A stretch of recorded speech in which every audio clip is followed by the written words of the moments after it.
Bottom bread? It's a bottom sandwich?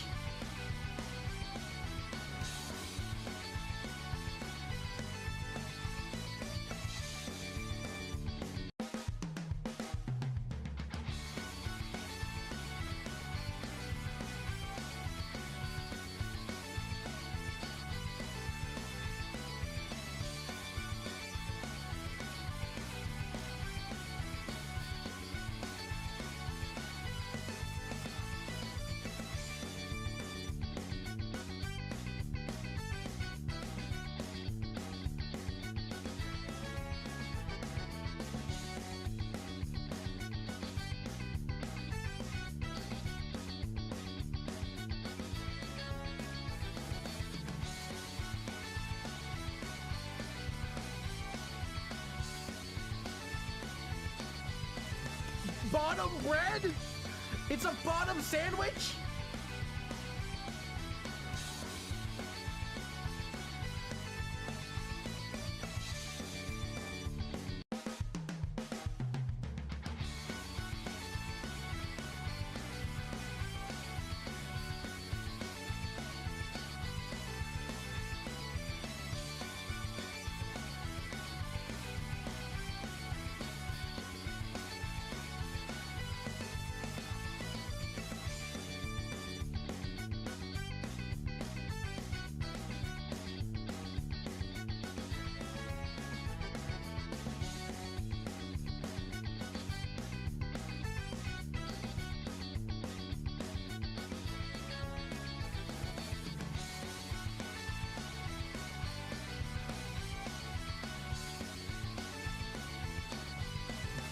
Bottom bread?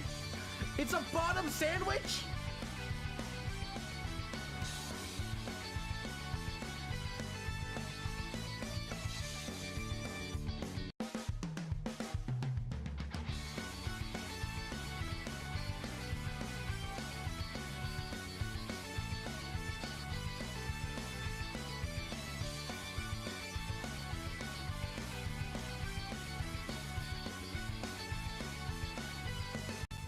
Whoa, hi, hello everyone.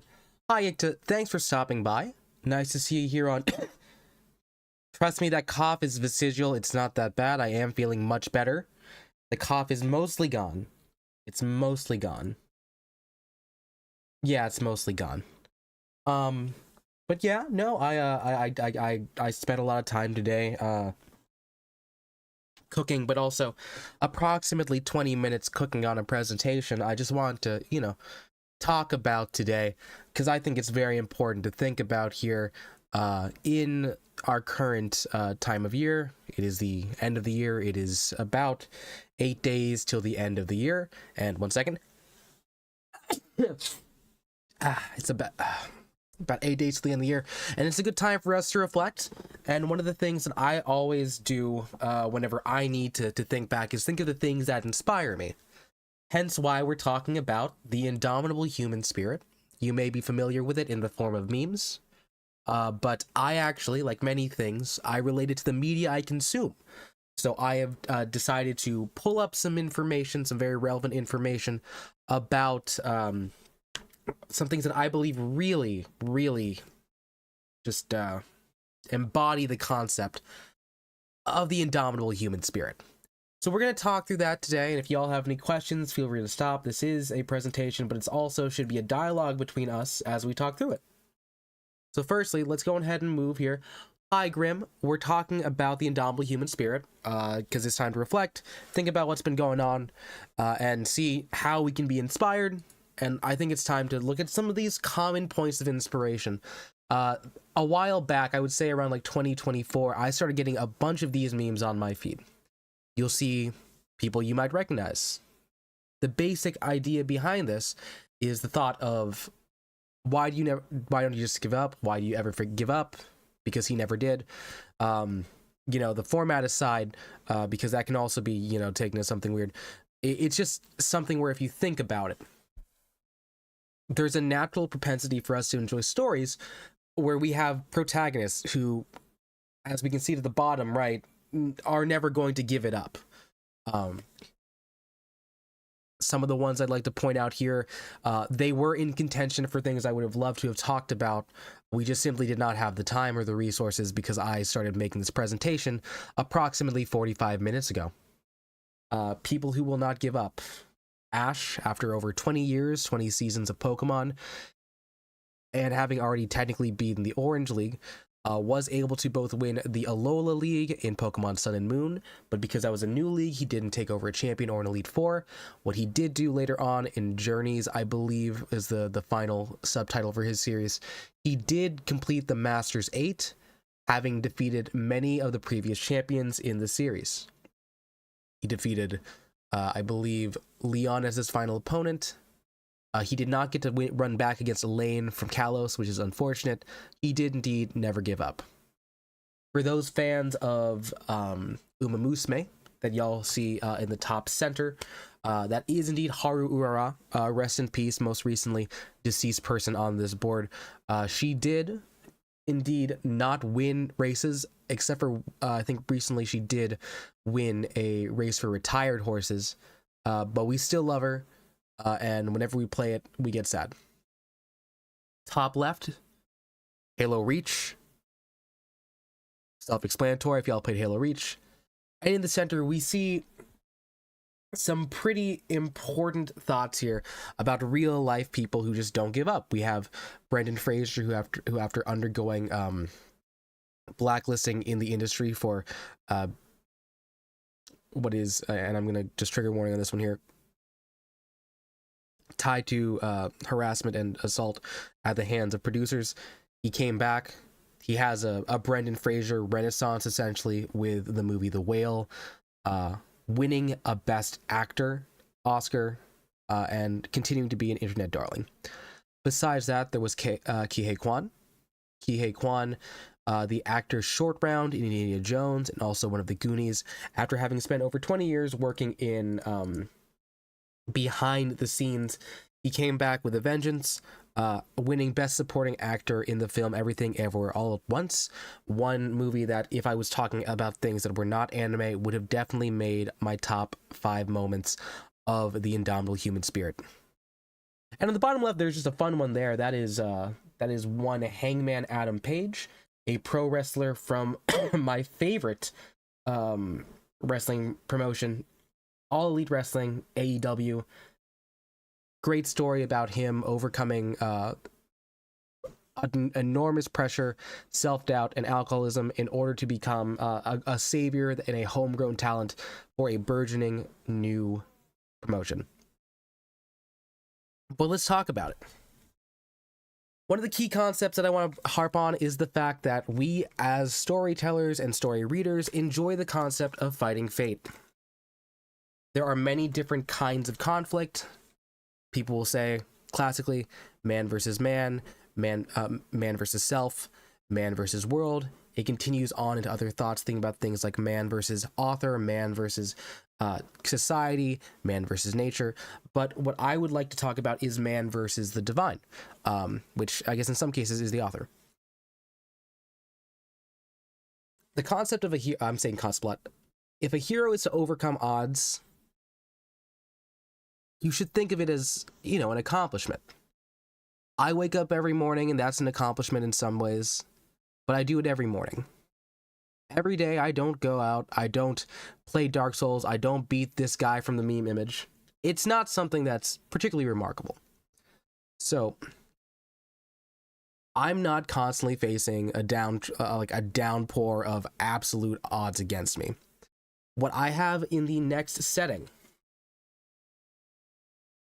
these next slides, is going to reveal what the crux is. We are going to be talking about the top 5 Indomitable Human Spirit moments in anime, or specifically to me. These are kinds of things that I like thinking about every single time that I feel particularly weary. Starting off strong with the first one, my number 5 is the ending of Weathering with You.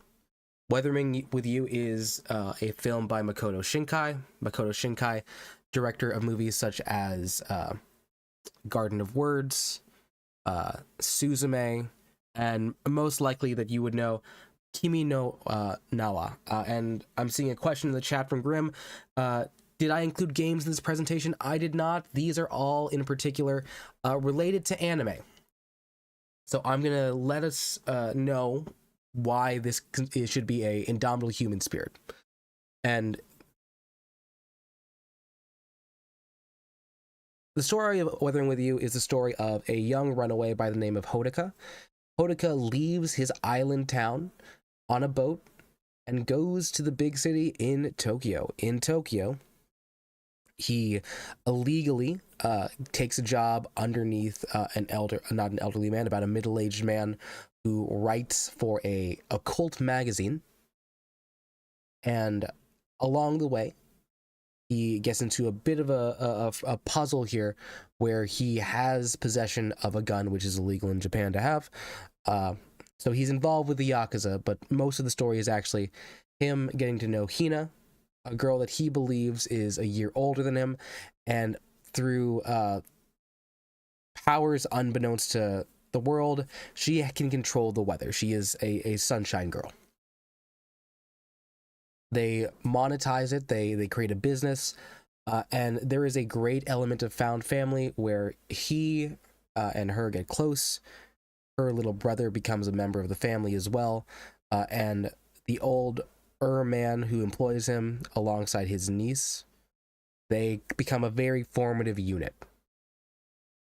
Now, this is where the concept of facing the divine, fighting fate, comes in.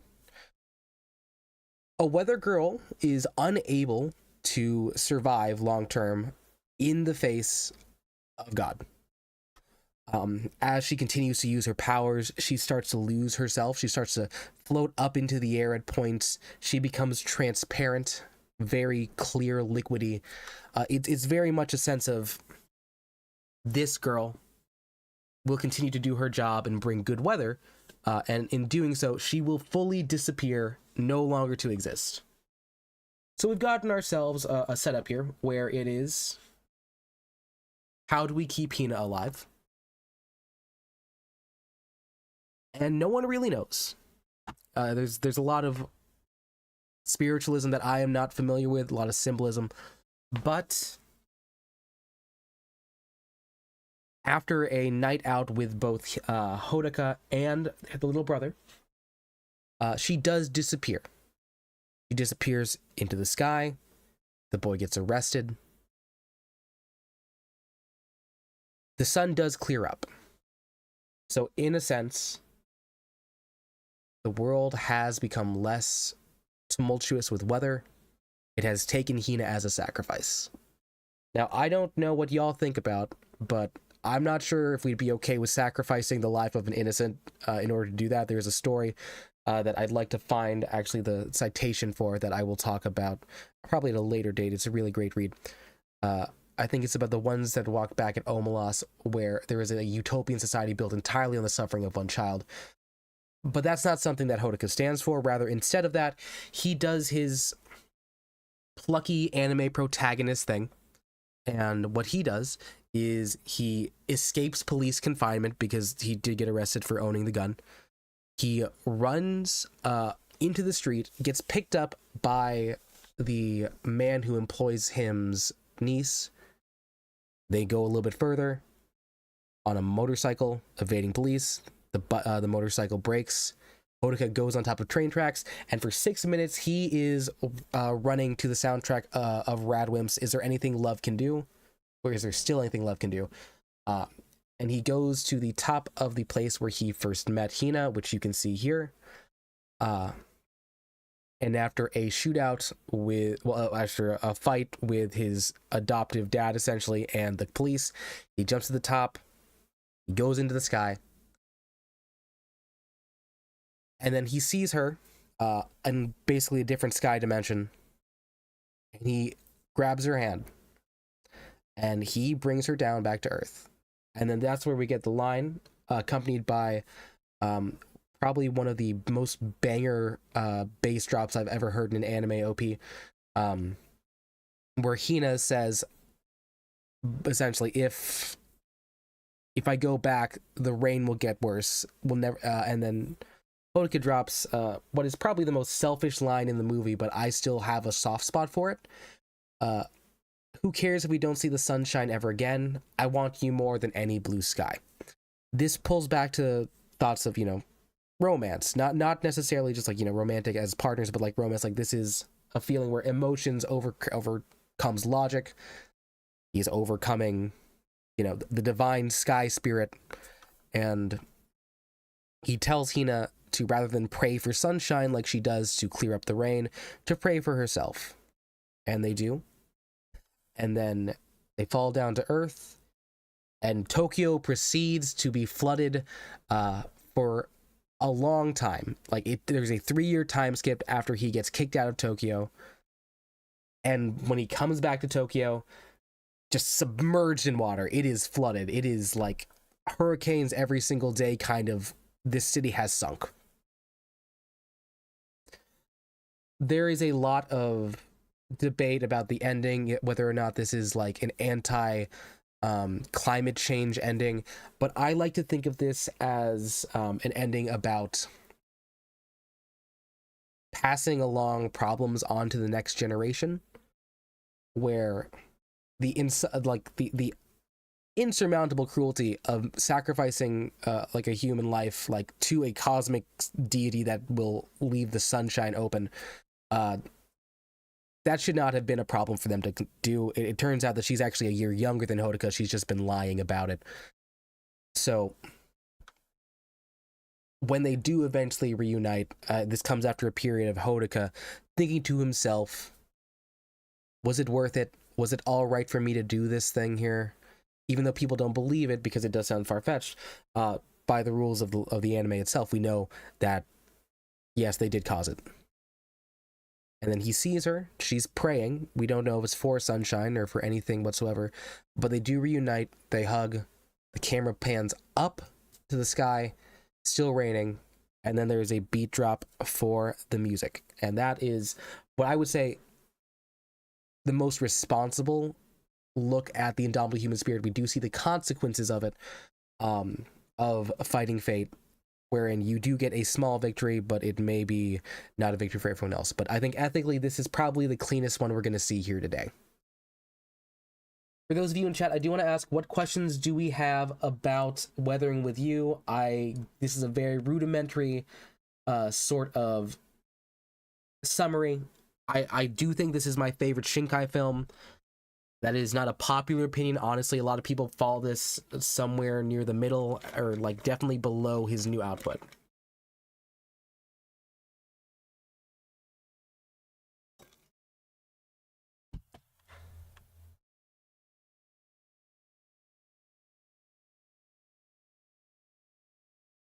There were other Shinkai films I thought about for this section. I was looking to see if it would make sense to talk about Your Name, whereas at that point they are a little bit more at the hands of fate and how, spoiler alert, time travel works. I was looking at 5 centimeters per second, where it is not the indomitable human spirit, but rather it is the inapproachable amount of time that wins out in the end, and the person in the love connection in the first part has to deal with that with pure acceptance. But this is absolutely taking power into their own hands, and honestly, with very little regard to what happens afterwards, getting what they want. So this is the one that I find most proper. Question from Grim: what would I choose in that situation? I've thought about this a lot. As much as I like to put myself in the shoes of like someone who's completely rational,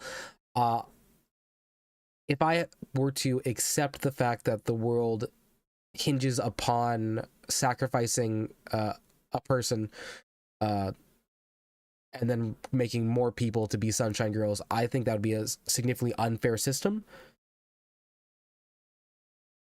As such, I would be more open to doing what this man did.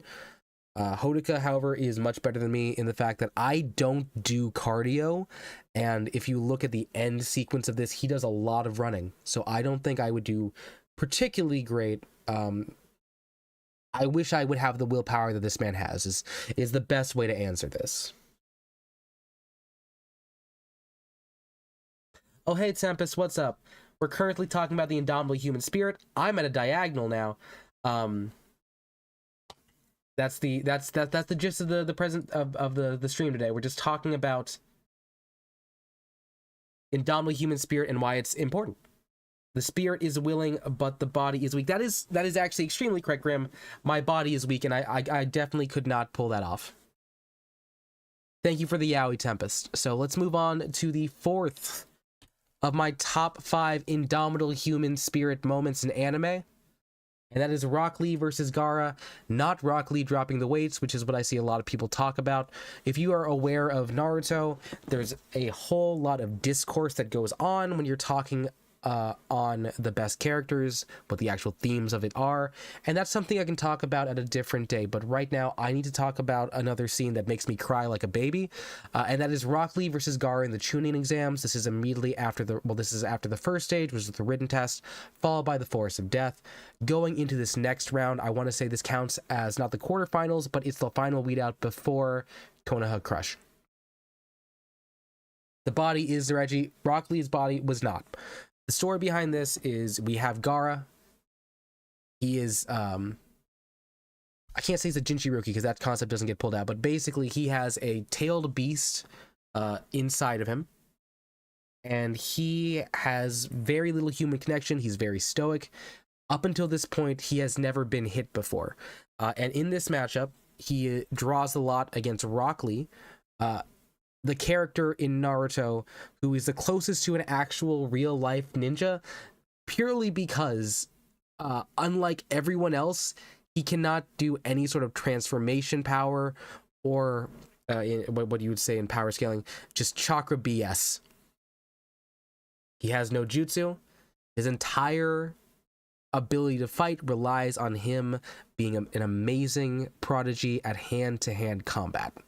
He is fast. He's a bit annoying. Quite honestly, he looks pretty ugly, and I can say that because I had the same haircut as him when I was a child. But the story behind this image here is after going all out, after having actually for the first time not even drawn blood, but had actually put a dent on Gaara. Gaara goes cuckoo bananas and kind of goes power mode on, and rather than playing defensively, which is something he can do with his sand magic, because, you know, Naruto is magician ninjas. Yeah, he goes pretty damn hard. In order to keep up and raise his speed, there's a forbidden technique that should not be taught to someone who, I believe in this case, Rock Lee is like 13, where he is able to open the gates, opening up his body for more intense power up. Think of it as a Kaioken if you're familiar with Dragon Ball Z. When he does this, he becomes faster, he almost disappears, his face goes red, but at the great cost to his body.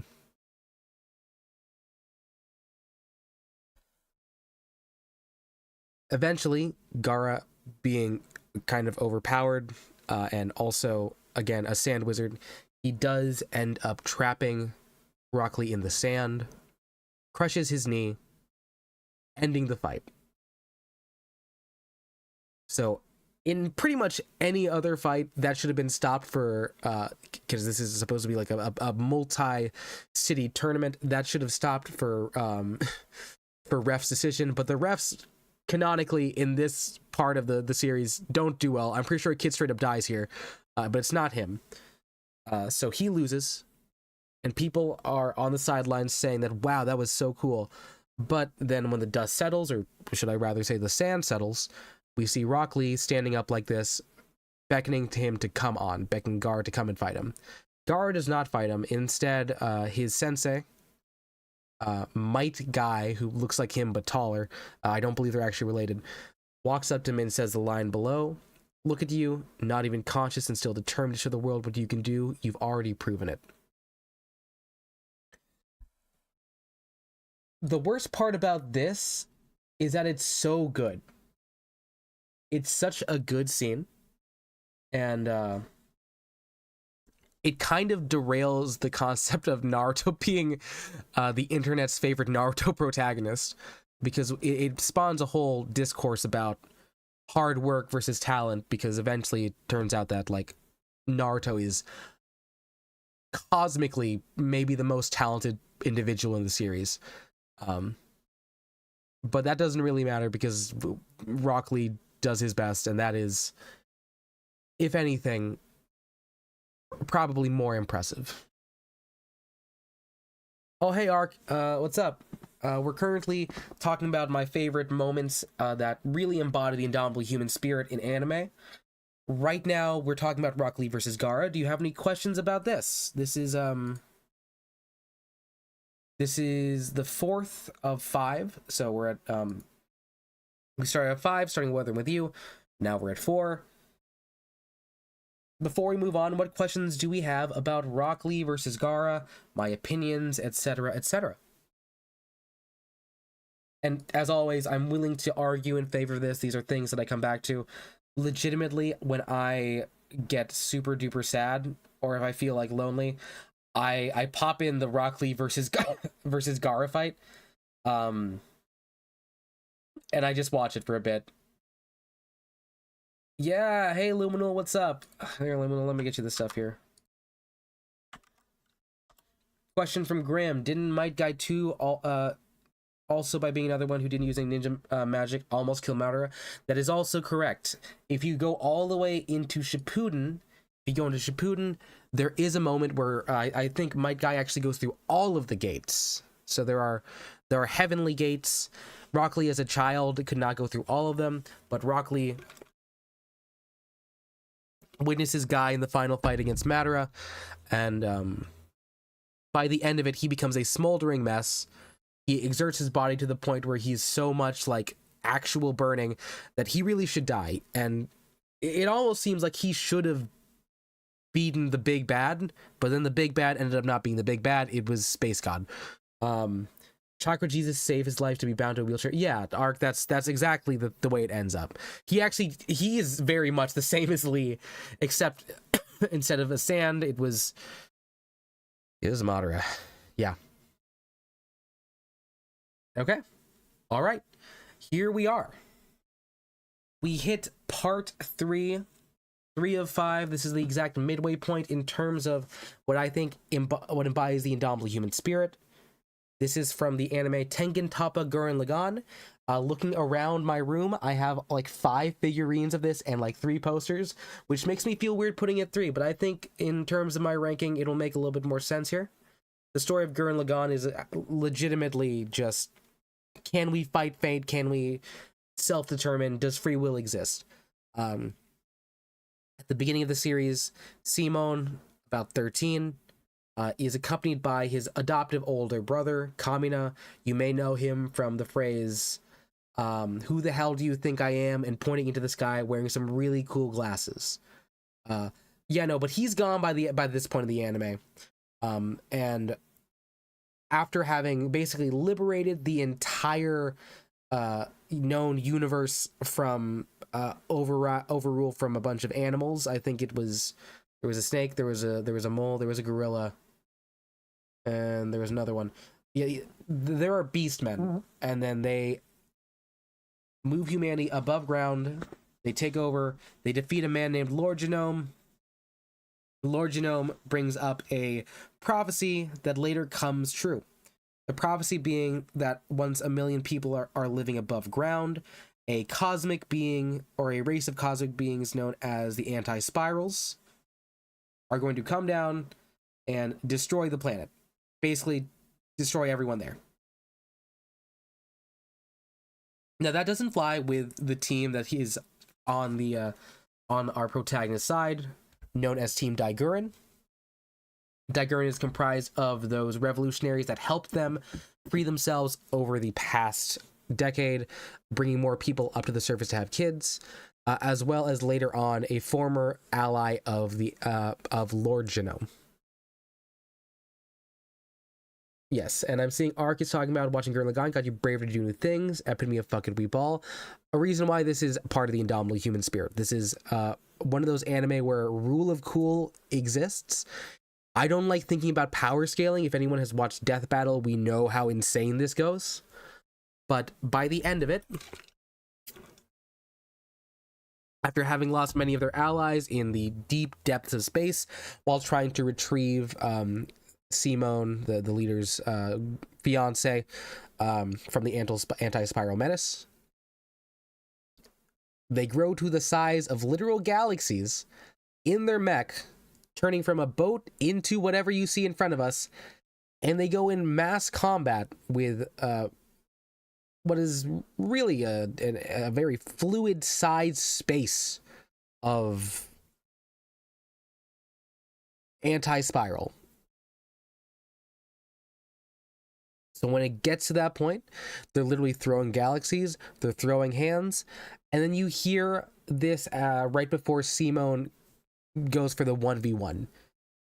Pointing to the sky, he yells, drilling a path towards tomorrow. That's Tengen Toppa. That's Gurren Lagann. My drill is the drill that creates the heavens, which is an interpolation of the phrase that is said very frequently prior. The phrase, it used to be, my drill is a drill that pierces the heavens. So rather than being a destructive element that will dig through any problem, spiral power, the power that anyone possesses that allows for human spirit to actually become reality, will create the heavens in the shape that humans should be living in. So that is why I think that Daiguren versus Anti-Spiral, this sentence, this image, is another moment of the indomitable human spirit. And much like Weathering with You, this one does have consequences that I will not spoil, because I think this is one of the best endings in anime. So I will say, watch Tengen Toppa and Gurren Lagann, watch at least the first 7 episodes, and then take a break, and then you can watch the rest. Anyone wants? I see that a lot of people had opinions about Tengen Toppa, Gurren Lagann. Does anyone want to say anything? Ask any questions while we're here? And yes, I did watch that death battle. Simon versus Kyle, very sick.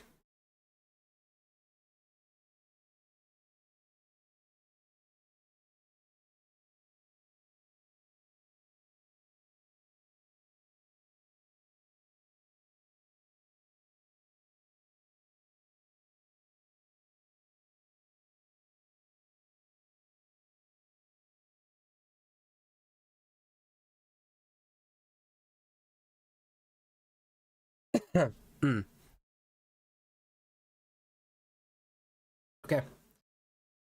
Moving on to number 2. Who's familiar with season 1 of One Punch Man when they got to have animation? Because right now I've got in front of us Moomin Rider versus Deep Sea King. Moomin Rider versus Deep Sea King it's not a filler fight. It feels like it should be, but this is, as Arc says, the bravest hero in the series. The final arc of season of 1 of the anime, it has this character, the Deep Sea King, high class villain, intense threat to society. In this hero society, there are rankings. The hero rankings really stratify things up. S tier heroes do a lot of heavy lifting. There are no S tier heroes now. There are A rank heroes, B rank heroes, and then C rank heroes. We see for a couple episodes the Deep Sea King, who I can't get the full thing, but you can see him kind of slinging dong up top below the word rider. He spends a majority of those episodes just absolutely manhandling anything that comes into contact with him. A ranks, B ranks, specifically the A rank secondary protagonist that we have, Genos, the cyborg, that is super cool, but treats our main character, One Punch Man, as a sensei. We come to the point where the Deep Sea King is terrorizing a stadium full of civilians, and those civilians are very much waiting for any sort of hope. They are greeted by Moomin Rider, who, if you couldn't tell, is a reference to Kamen Rider. He is a C rank hero, same as Saitama, the One Punch Man, and his superpower is biking. You'll notice him in other episodes doing street level police work, helping kids get things from trees, giving people directions, being a model citizen essentially. But if you can't tell, he's about like half the size of one of this dude's thighs. And yes, Ark is correct. He is just a great guy. He understands that going up against a Deep Sea King, having seen everyone else get torn to pieces, literally in the case of Genos, where you can see parts of his body are across from each other, that he pretty much has no chance. But he throws himself headfirst into it. He throws his bike into Deep Sea King. The Deep Sea King realizing, yo, this dude kind of sucks. He taunts him, plays with his food a bit. And then Moomin Rider gives what I would like to say is one of the best speeches in anime. I'm actually going to pull it up in full because I think it's something that we should all hear at least once. Give me one moment here.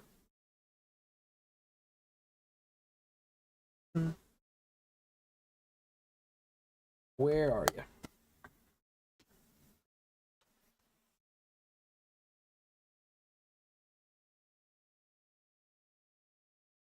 Oh, and I dropped something here. Wait, sorry, I'll talk amongst yourselves in the chat while I find this here. Wait, here we are. Found it.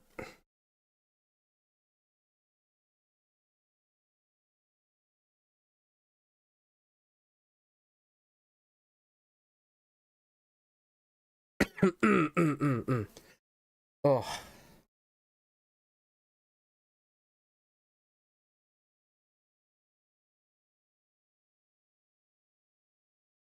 I can't do it in Japanese, but I should do this here. Let's see.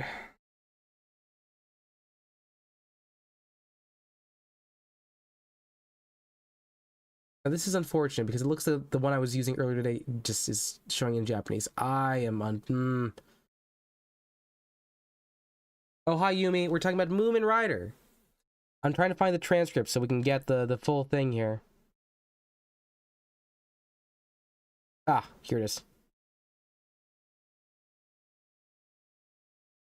So his speech goes along this line. No one expects much from me. They think a C class won't be much help. I know that better than anyone. I'm not good enough for B class. I'm weak. I know that much. No one has to tell me I have no chance of beating you. I already know that. And yet I must try. It's not about winning or losing. It's about me taking you on right here, right now. And Yumi, if you want to speak Japanese, you can get in here. Yeah, I pulled this one here. No, but this is another moment of the indomitable human spirit legitimately fighting against all of fate and a giant sea monster. He cocks a punch, he throws a punch, and I think what is important to this, the concept is, of beating fate, is that sometimes fate just kind of kicks you in the ass, and it punches him pretty darn hard. So yeah, he gets whomped. And like there's also moments in the background where you can hear people saying Moomin Rider, I believe in you, and that really brings up the mood, the spirit of collective action, people believing in humanity as opposed to, you know, doom. He does get back up. He did not die. It looks like he's about to try again, and that one scares me because I love him a lot. He gets better in the manga too, but the Deep Sea King, before we can actually get to it, shocker, the actual person fighting fate was about him meeting One Punch Man.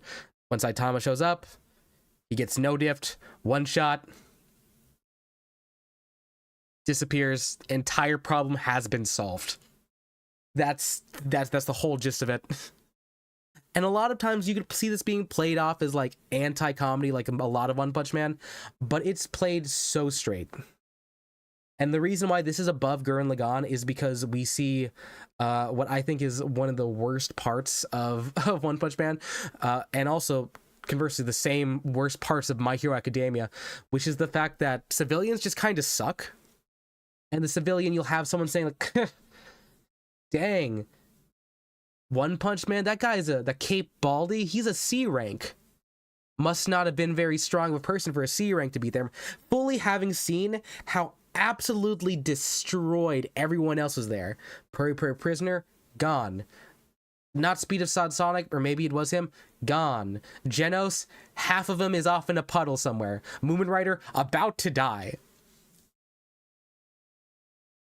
And that's where, you know, Saitama pulls a lot into like the series that makes it good. He says like, hey, everyone else weakened him up for me, even though that's not the case. They're heroes. So not only do we have that moment, but we also have a reappropriation of the narrative, and people are able to actually appreciate this indomitable human spirit. At the end of it, Moomin Rider, Saitama, they get ramen together. It's very cool. He continues to be nice. Let's see in the chat. Yumi's saying the civilians in any of one's pieces are actually horrible people. Okay, that's fair. But if you count Body Improvement Club of civilians, I think they swear it up.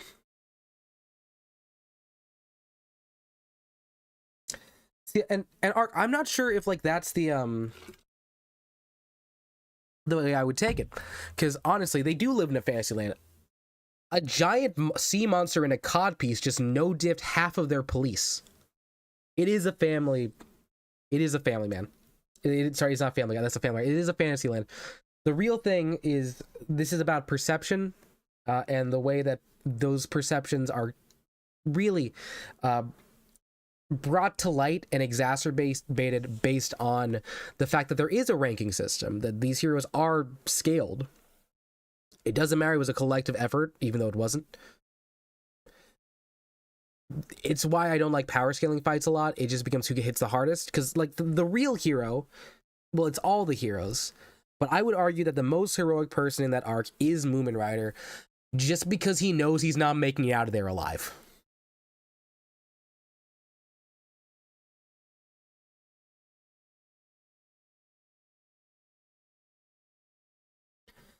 I see that we've had a lot of feelings about this. Does anyone else have anything else they want to say about this here?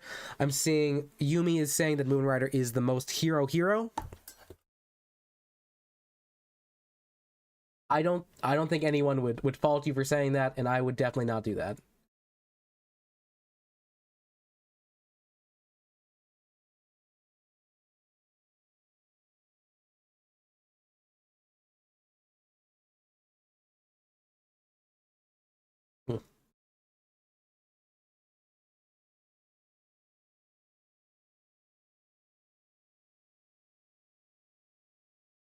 It's a fun contrast between the other heroes kind of feel like a band of mercenaries who's in for the ulterior motives. Yeah, that's correct. Everyone around with Prairie Prisoner has other issues too. But like when you see those people really trying to make a name for themselves, yeah, it is very commercial. You've got the indomitable human spirit embodied with, you know, Moomin Rider here. And I would argue also, Reigen doesn't have the indomitable human spirit. He has indomitable human goodness, because his beliefs are self-serving, but he also has morals that he stays by, so he's consistent.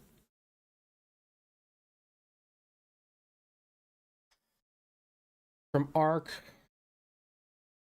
it'll be good seeing his progress since he's been training. It's hard to say when he's considering the upcoming site is just so out of scale. Yeah, that is fair. I do think him having a tank top is going to be pretty good. It's going to play out pretty well. And here we are. This is my number one moment. And I get a lot of flack from this one too. Regarding anime, I believe that not only is Evangelion 2.0, You Cannot Advance, the best Evangelion movie, I think that the ending of Evangelion 2.0 is the most agentive. It is the most agentive. And looking back here, Yumi does have some more opinions, saying all the one characters are interesting, and the one who's strong doesn't feel like much hero. The strong heroes in OPM don't feel like much. Yeah, no, they're cops with extra pay. Arc, it's okay. I'll explain it. So Evangelion is oh shoot, I can't explain all of Evangelion. That's a lot. basically, Evangelion is a story about abandonment and depression, set against the backdrop of giant aliens called angels trying to destroy the world after having almost done so about 15 years ago. So Shinji, prior to let's say about his like 15th 14th birthday, lived away from his father. His father is the head of a secret organization that places these kids inside of giant mechs to fight off these angels. And this is the second movie in the series. He originally starts off very cowardish, very concerned, and unconfident. And what he does in the rebuilds is it actually speeds up his progression a bit, and then it makes a wild turn. So Evangelion 1.0 is a strong retelling of the first 8 episodes of the original anime series, which ran in the 90s. Boy comes to Tokyo. Boy meets dad. Dad says, get in the robot, son, and fight this alien, or else we'll make the girl that you see here, Rei Ayanami, pilot the robot instead, and she is heavily injured. She is not going to make it out. Boy goes in the robot. He fights. He gets out of there alive. And then it becomes psychological. It's a whole lot about, who is actually responsible here, who should be doing this, who should be fighting these battles. And by the end of it, the first movie, he and Rei, that girl in front of him that he's hugging, they are friends. She smiles. There's a moment of human connection as they work together to defeat a giant dodecahedron that it's really cool in the rebuilds. The second movie begins with the introduction of Asuka, who is the redhead, the tsundere. I personally don't like her very much, but it does have a lot of slice of life. It's a very different tone for Evangelion, because while the first series, the episodic series in the 90s, was very contemplative, very slow, you always feel a sense of foreboding. This is slice of life. They go to an aquarium where the water is blue because all the water in the world is essentially red after that 15 years ago near apocalypse. And the entire plot for, outside of, defeating the angels for Evangelion 2.0, is that Shinji wants to get to know his dad. Not fully, but really it's Rei who realizes that she likes Shinji and that she wants to see him happy. And one way to do that is to bring togetherness. So she learns how to cook, having previously been kind of a NEET that doesn't know how to cook. Tries to set up a tea party for them so that they can have a nice time, really connect. But rather than that happening, an angel shows up, takes over the body of the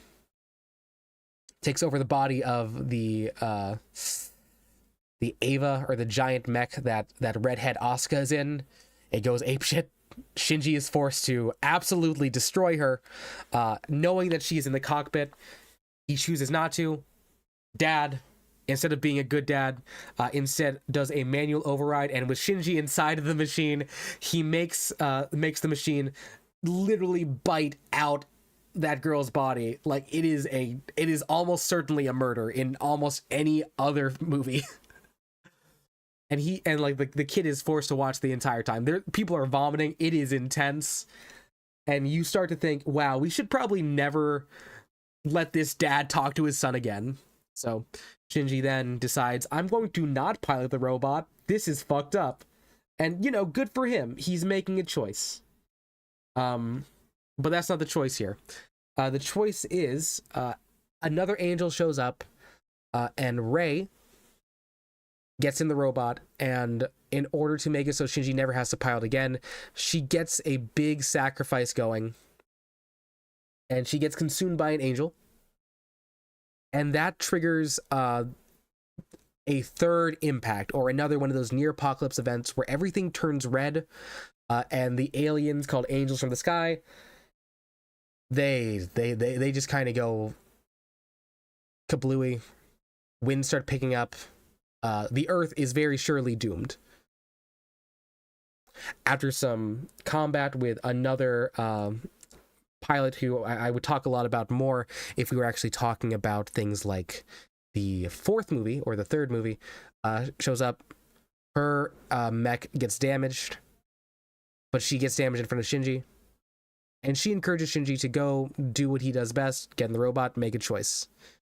And Shinji's choice, rather than defeat the angel and save the world, as his father would say to, he decides, no, I would rather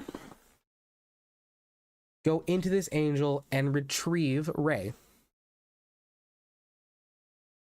He successfully does so. And in doing that, Apocalypse continues. Inside, we get to see this very touching moment, accompanied by a children's choir. And Shinji, as being cheered on by his surrogate mother, he goes in there, does what he wants, and he grabs Rei. Rei apologizes, having said, I'm so sorry I couldn't get you to be close with your father. Shinji, in something that wouldn't have never happened in the original series, allows other people into his heart and says, it doesn't matter, this is all I need. Expressing his free will, saying that he chooses this girl over any blue sky. As you can see, that is a bookend between this one and Weathering with You. I am a man with very consistent choices, and it makes sense why this is my favorite. I know. Yumi knows the song, and unfortunately, because all these are anime, and these moments are all either so hype or so touching, I cannot actually let you listen to any of it, because it's copyrighted, and I still like this channel being up. So I'm gonna just run through these again. If you are looking for, like, some really important scenes, watch the ending of Weathering with You. Watch Rock Lee versus Gaara. You should watch the full fight. The final fight with Team Daiguren versus Anti-Spirals. It seems like everyone in chat has already seen Moomin Rider versus Deep Sea King. And then you can just find the last 7 minutes of this movie. It's not going to make sense, but it will look very cool. And Arc, that's A-okay. If you got a fourth of that information, that is more than most people on their first watch.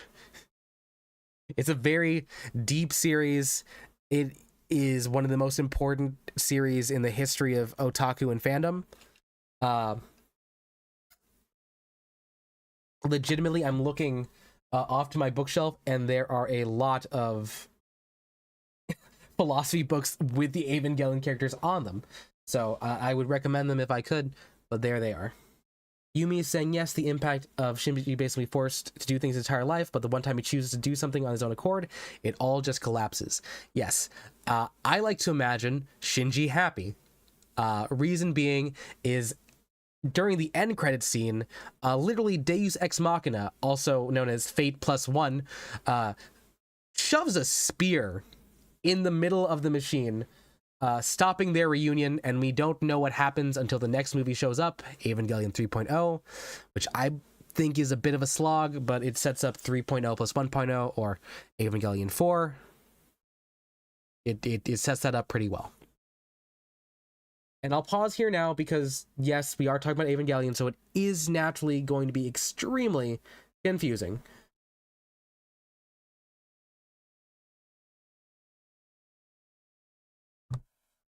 What questions do we have about Evangelion 2.0? Shinji making the choice to save Rei?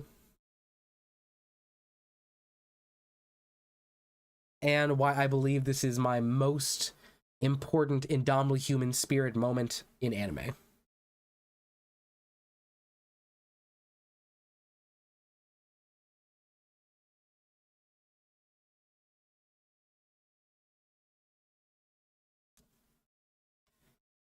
I would love to honestly, if I had my Discord open right now, I would love to show you all these scenes as a debrief. But we do have a little bit more in the presentation. I do have a flight to catch at 7 in the morning, so I just wanted to make sure to get this out here, really try something new before the end of the year, just to say that I did.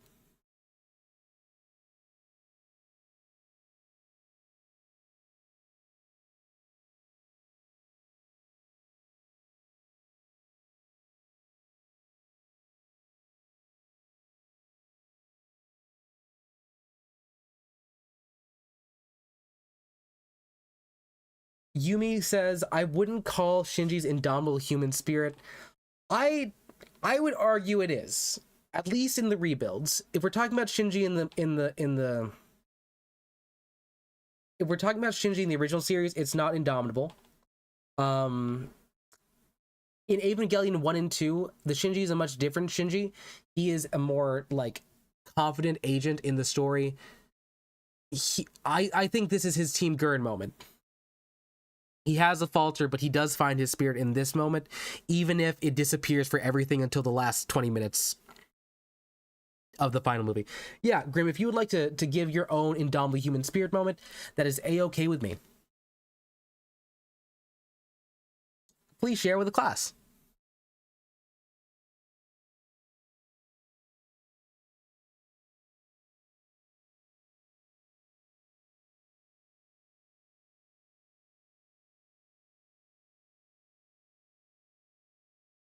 Meanwhile, I'm taking a look to make sure I have all my clothes packed. I think I do.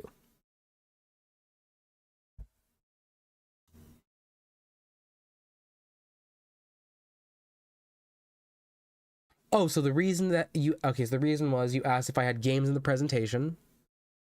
What game are you looking for? And actually pulling back a bit, is the game on this list?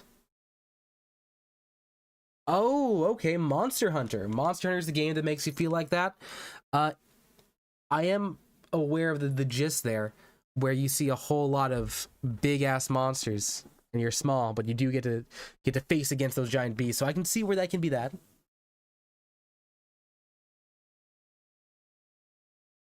Yumi, you're saying that it feels like one of those moments where he was willing to just throw everything away. It felt more like a resignation, but it's super understandable. I would love to talk to you about this. Honestly, I'll jump in my VC if you want to. Let me jump into VC. You don't have to, but I'm giving you the option. And I'm gonna also add my thing here.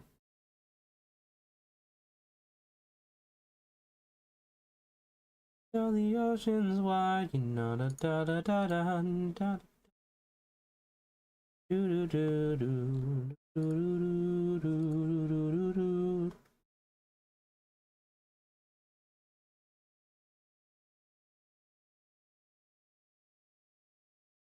Where's my... Oh, there it is.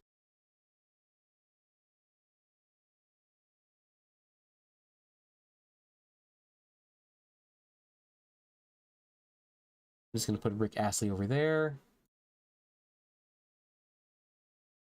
Okay. Oh, you mean to play a game with friends soon? 07. Alright, that's fine. Let's see.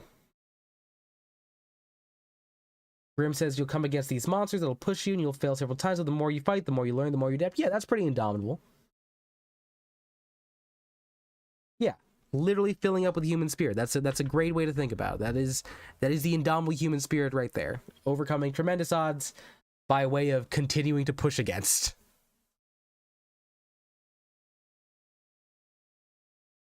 Okay, I'm trying to remember what exactly I put in this presentation, because it gets a bit more real in the next couple slides, and I know we're technically 50 minutes in, but it's about to get kind of serious, so if anyone has anything they want to say before this gets serious, you may want to say it now.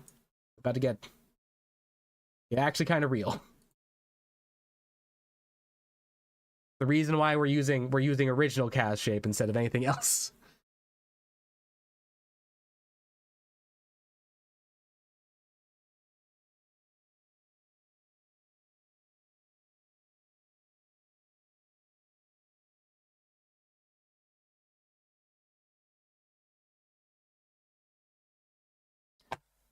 I'm gonna give us about...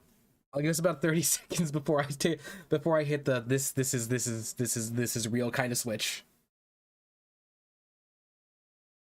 Meanwhile, also confirm my lift for tomorrow for the airport.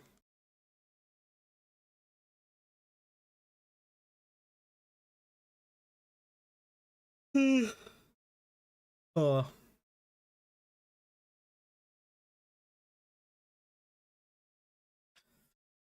All right, making the switch. Okay, so this takes me to a lot of to a concept I want to talk about is Hope Core. Those of you who know hopecore, you'll hear it sometimes where you have someone start saying something vaguely inspiring, and then you hear the blump, and then there's a sound cue, and then all of a sudden you see all the text in your YouTube shorts. It pops up in different fonts, different directions, different colors, over motivational things. Like you can see here, hope like flowers, hope like birds flying, hope like horses running. This is something I enjoy as a consumer, because it brings me back to a time where we could think about what. Yeah, I know you mean. It brings me back to a time where you would be dealing with complete earnestness, and the belief that like there is a level of attainment that you can reach. Hopecore oftentimes is meant to evoke that feeling of like, yeah, you can do this. You can do that job. You can do what you want to do. You can set goals and you move forth.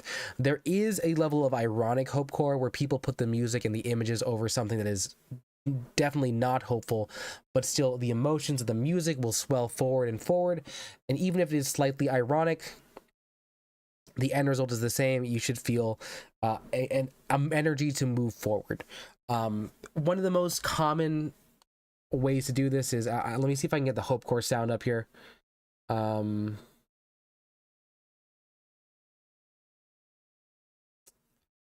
Hopecore. All right, let's just play this one out loud.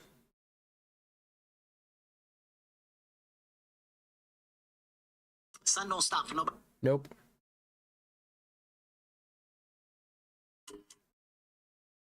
I need the specific sound. Flawed mangoes? What's a flawed mango?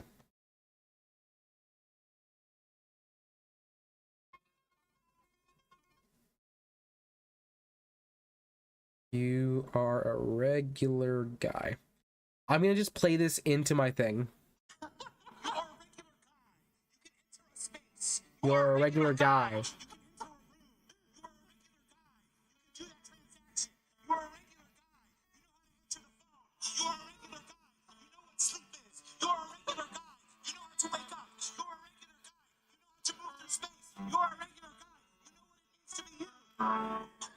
So that probably didn't go all the way through, but that was a speech. Oh gosh. Okay, wait. Let me see if I can just fix it here.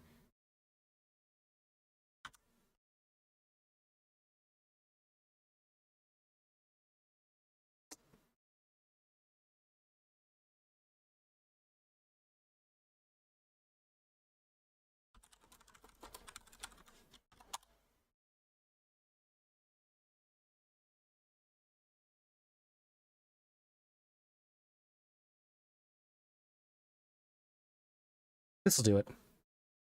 You are a regular guy. You can enter a space. You are a regular guy. You can enter a room. You are a regular guy. You can do that transaction. You are a regular guy. You know how to answer the phone. You are a regular guy. You know what sleep is. You are a regular guy. You know how to wake up. You are a regular guy. You know how to move through space. You are a regular guy. You know what it means to be you.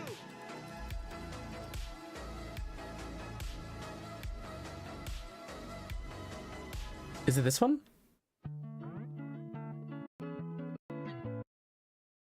I've heard that one too. Basically, you put a speech over some sounds, and it makes you feel very full of hope. I contrast that with doomerism, which I think is a prevailing thought of, like, you know, the internet as it is, that there is nothing that can be gained, nothing will be actually fixed.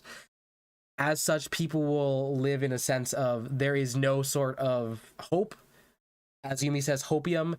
Instead, there is only copium and sadness. As you can tell by this Wojak here. I am very much against doomerism as someone who has been extremely doomer for a while. It brings nothing good. It brings a lot of inaction. There is no indomitable human spirit if you are inhibiting that space of doomerism. It's almost to a level of fatalism where there is nothing that you can do, and you spread that out to other people. There are two sides of both this and hopecore. The ironic and the sincere version. And for the life of me, I cannot tell if doomerism sincere or doomerism ironic is worse. Because in doomerism sincere, you are just completely depressed. You cannot do anything. You are actively working against yourself for improving. And as such is a self-fulfilling prophecy. The doom you feel becomes the doom that surrounds you. However, the worst outcome is kind of locked to you in your immediate circle. I'm not a fan of doomerism substrate ironic, because that feels disgenuine. And when you put that level of disgenuine and you insert that level of irony where you're trying to act like that's not actually the meaning of what you're saying, you still put it out into text, into the world, and that spreads a lot more, you know, negative thought, complacency. Really, it is the killing of the indomitable human spirit, either as a joke or in yourself. And Grimm is correct. Grimm saw a lot of hope core after Superman came out, and if you want to do some Snydering, you can imagine, you know, if Superman is a punk rocker, yes he is. The Superman that James Gunn directed is one that embodies hope core. He is a good old farm boy from Kansas who is almost unable to tell a lie, is not wholesome but genuine to a fault, has morals that he upholds, and does not care for the machinations of other bodies if it goes against those morals. He is a kind person, and he, despite being one of the strongest people in the universe, I would argue that the most heroic thing he does is be kind. Kindness is the new punk rock. And I'm going to anger some Snyder bros here, but if you look at Zack Snyder's Superman from Man of Steel, he is miserable. He seems to protect out of a feeling of obligation. I can't tell that he is someone who was a Boy Scout, someone who who embodied that spirit of American can-do attitude and helping your neighbor. The Zack Snyder Superman, he is the strongest person in the universe, and he is so lonely for it. Whereas the James Gunn Superman, he is a strong person in the universe that he is not aware of, but he is happy to find out. Yeah. And Yumi's talking about kindness being the new punk rock is a nice statement. It's also the kindness is against the grain. So that is punk rock. And now's the point where I alienate some of the audience, and I'm fine if I do. I'm going to tell you why we came up with this presentation today. With the exception of all of these, I woke up, I opened up my news app, and these were the stories that showed up. Things that make me incredibly unhappy. Things that almost lead me to doomerism after reading all of these headlines within 5 minutes of each other. It was not great. It was not great. I'm going to be honest. I will make the disclaimer right now. I've made it pretty clear. I'm bisexual. I'm Filipino. I am an educator. It is a terrible week here for me.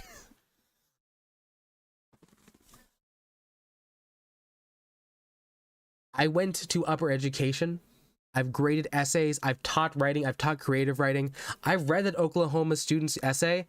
It does not answer the prompt, it does not properly cite. I'm not saying that it should have gotten a 0. At the very most, it should have gotten a low F. But to see the backlash of this person who is actually barred from teaching after going into the academic field because someone wrote a bad essay and complained about it, bad, makes me think that my job means nothing, because I'm trying to actually educate people. And when people are not doing that, they get punished. I'm pretty sure this girl has like $100,000 in a GoFundMe. Bill Clinton. Not going to open that one up, but it's something. I went to school outside of Chicago. The amount of things I have to see every single week about ICE coming in, raiding schools, raiding people at the workplace, detaining people, sending them over outside of the U.S., for not even asylum, but just to detain them. Many of them are US citizens, watching those videos, watching everything happening. I don't like being in this world right now. And it sucks because I'm no longer in Chicago. But all these people still are, and they don't get out. On the top left, the Band for Gender Affirming Care for Young People. I'm a theater kid. My first experience having real, true friends was in a queer community. People that I know for a fact would have benefited from having this level of acceptance socially and medically in the state that we're at. And to have that roll off by RFK Jr., the bear hunter, and a quack like Dr. Oz, that makes me sick. So I wake up in the morning, I look at all 5 of those videos, and I wonder, what the hell am I doing here? What am I doing here? Am I being responsible? And I honestly came to the conclusion that I'm not. I've worked on multiple charity streams. I've worked on streams for things like, you know, children's hospitals. You can't go wrong with that. I mean, technically you can't go wrong with that, right? People on the top left, whatever. But I have actual, beliefs that I'm bringing out to y'all that you'll hear in passing. I'll talk about things that I believe are true. And in the background, I'm having drawn out fights with people on the internet because they don't view a lot of these people as people. And I think what I need to do is I need to be more genuine. I need to be punk rock.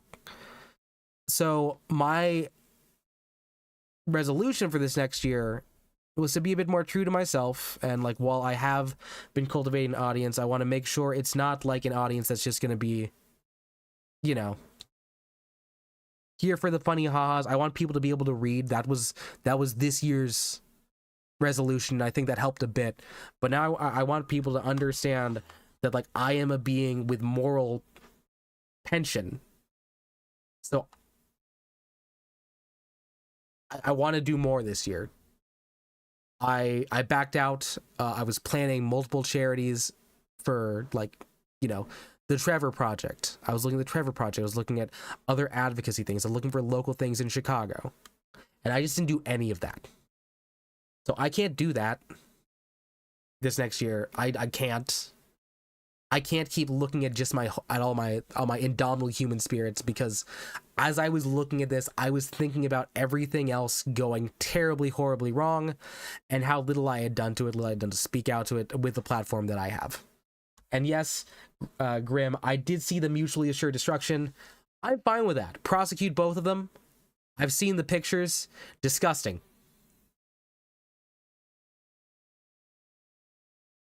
We've gotten a little bit serious, and I want to tell y'all why I'm so serious about this right now. And this goes back to that first group of community that I felt when I was younger. And I'll tell you exactly where I was when I heard that the case of Obergefell v. Hodges was settled. For those of you who don't know, this was in 2015 in the summer, when the Supreme Court of the United States didn't put into a legal code, because that's not what a court does. Rather, they had a court decision that guaranteed the recognition of same-sex marriage across all 50 states.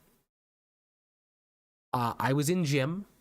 I was in summer gym because I didn't feel comfortable in locker rooms throughout the actual school year, so it was a little bit more chill. And I was sitting with these 3 friends of mine, one of them trans, one of them gay, one bisexual. Me at the time, I thought I was straight, so I thought I was a token straight. No, I was just not out yet. And we were just talking through this. We were just like, whoa.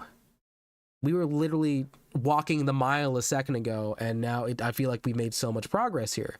And we were so happy, because this was back in 2015 when things were things are in an upward trend in terms of acceptance. So when that happens, we think this is good. I have so many friends in the theater community that they would love to be able to get married. I had so many mentors that were also gay. I went into theater. It's a lot of them. My coworkers, one that lived through the AIDS crisis that I eventually ended up working with, he would talk about this. And this is something that people have been trying to get for decades on decades, for this level of equality. And to see what I saw this morning on the news, it kind of broke me.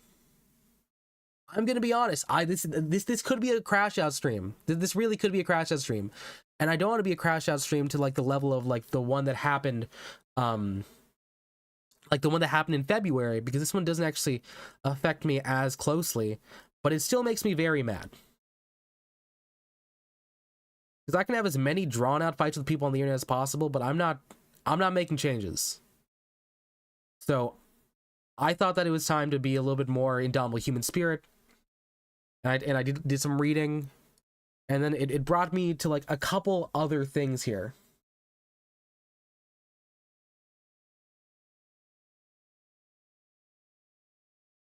So these are a couple stories that I think I should also be looking at, besides just the Indomitable Human Spirit. This is a much more mixed set. We've got Pandora's Box, we've got Eurydice and Orpheus, and we have Sisyphus. All of these are tied to Greek myths. All of these, much like the ones I have shown before in anime, are about fighting fate or fighting gods. I'm going to walk through each of these one by one and just explain what's happening here. So on the left side, we have Pandora.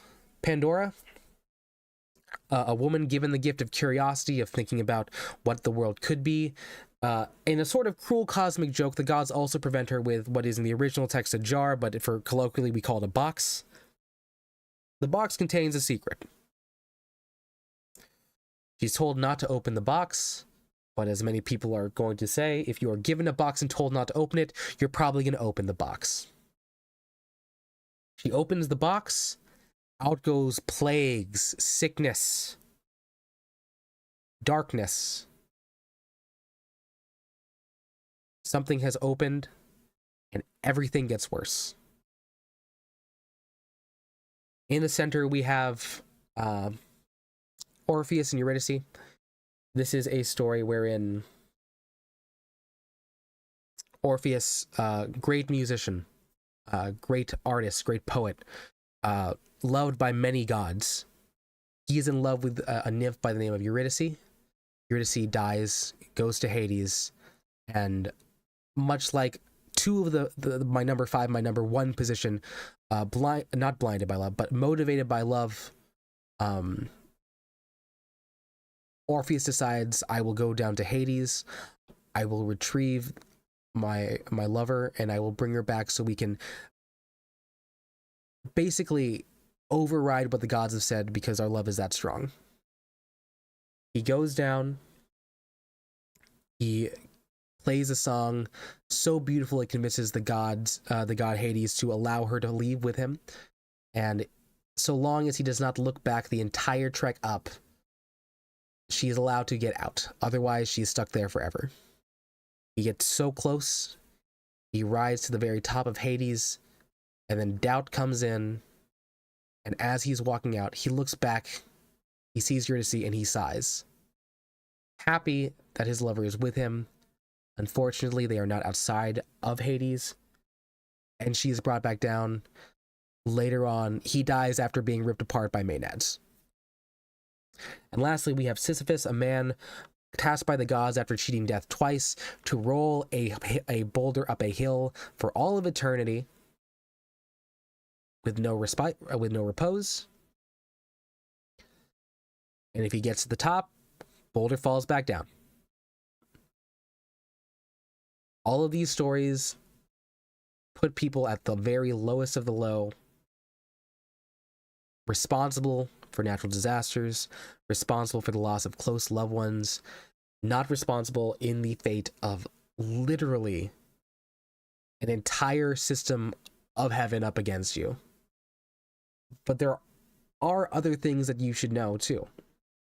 These are not Indomitable Human Spirit as seen. Rather, there is a glimpse of that spirit, a glimpse of hope. All the other images you see here are tied to other kinds of reimaginings of it, or things that I thought about. So Between the Lines is an old show that ran on PBS. It was a puppet show with lions that taught you how to read. This is where I first saw the telling of Pandora, and Pandora in the box, there's one thing remaining after having opened it, The thing that is there remains hope. Hope for things to get better, who's to say? But that still remains in the box in the possession of Pandora. As it continues, she may try again. The top is the musical Hadestown, a very fantastic musical on Broadway and on the West End, where this story is told in the form of music, and it is heartbreaking, and every night you see that same essence of Orpheus looking back, dooming Eurydice back down to Hades, but there's the implication that it continues onward the next night, resetting, so there was always a chance that he will do it. And non-canonical to the story, but the final show of the original Orpheus's run, they had the original Eurydice appear in what is approximately a minute and 23 seconds of non-canonical ending. He walks off into the sunset with his wife. And on the far right, you see Albert Camus, The Myth of Sisyphus. This is where you hear the phrase, "One must imagine Sisyphus happy." That Myth of Sisyphus is a work of the absurd. Camus thinks, what do we do in the sight of an unjust world? Well, we continue onward and we make our own meaning. So, while it is important to have these indomitable human spirits as a boost, there should also be some level of reflection on places where the indomitable human spirit does not immediately lead to victory. In fact, I don't think any of those that I talked about really do. They were very bittersweet. But that's what makes them better. They're more human that way. And this leads me to the last slide here. This is a quote from Monty the creator of the anime Ruby, who unfortunately has passed away and passed away in the very middle of the run of that series, who says, "I believe that the human spirit is indomitable. If you endeavor to achieve it, it will happen given enough resolve. It may not be immediate, and often your greater dreams are something you will not achieve within your own lifetime. The effort you put forth to anything transcends yourself, for there is no futility, even in death." I find this quote inspiring. I find it as something that is very aspirational. There's something to be said about just being able to try. Because I think if we were ever to just give in to that doomerism, having known like what progress looks like, that's not okay. And personally, because I'm a petty bitch, that means other people win and I'm not winning. But morally, there's a level of responsibility that I have to have. And, you know, if people don't want to be here, that's fine. They don't want to associate, that's fine. Most people didn't already.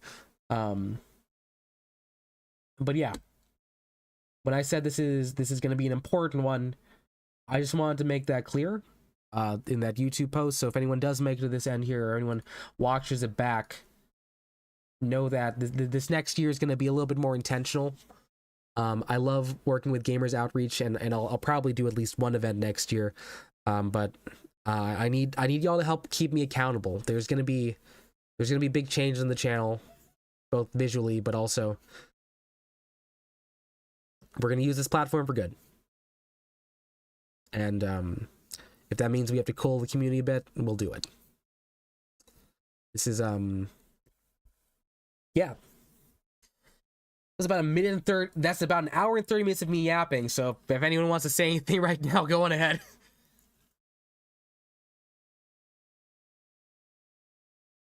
Thanks, Luminal. Appreciate you, bud.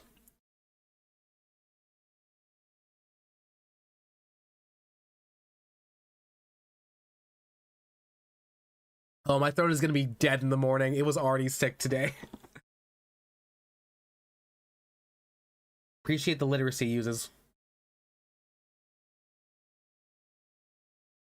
Yeah, when I have something to yap about, I can go. Remember, I'm a teacher, guys. I'm a teacher. Yeah, no. Thanks, Lumino. Well, I didn't have much else to do, to be honest, but I'm not tired. I made an entire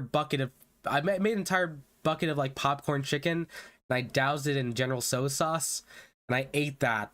So I'm kind of not able to sleep right now. Crap. What I got now? Let's see here. Yep. Oh, talk to you later, Yumi. Who's still here? I mean, sorry, not who's still here. Who's still online? I'll probably be playing Balatro in my background by myself. But let me find someone else to go to.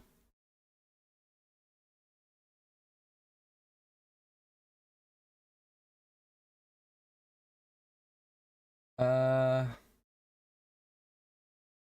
don't know. Y'all probably need a mood lightener. Here's some. I'm gonna send you some holiday karaoke. I'll be back after Christmas. This wasn't a hiatus announcement. I'm not being pressured by anything, but I am gonna be gone. So I'll talk to y'all later.